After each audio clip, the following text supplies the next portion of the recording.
Mungu anataka wale watu ambao wanatulia, hataki watu wanaoyumba yumba. Bwana Yesu asifiwe sana. Huyu mtu alitulia, hakukata tamaa.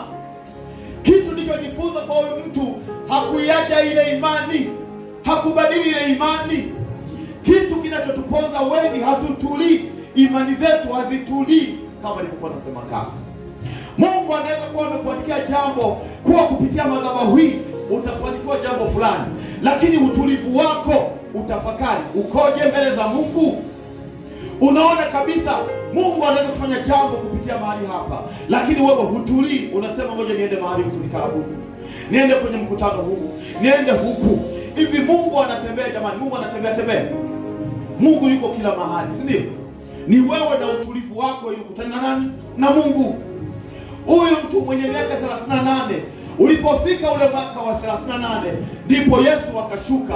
Lakini Yesu yeye anaenda kuuliza moja kwa moja, je, unahitaji kupona?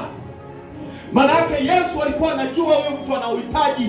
Huyu mtu amekaa kwa imani miaka 38, hana msaada wowote, anahitaji mtu wa kumsukuma, wa kumpeleka kwenye maji. Maana yake alijua kwa akili zake ameshindwa kujiponya. Muda mwingine kwa akili zetu hatuwezi kufanikiwa. Utajilazimisha, hutafanikiwa kamwe. Huyu mtu alijaribu kwa akili zake na ufahamu wake, lakini hakuweza kusogelea maji. Mwisho wa siku aliamua tu kukaa, kuwa pote ambaye kama itakuja itafanya, lakini nakaa hapa. Mungu anatafuta watu waliotulia ili muujiza wako ukapate kufanikiwa pale ulipo. Bwana Yesu asifiwe sana. Amen.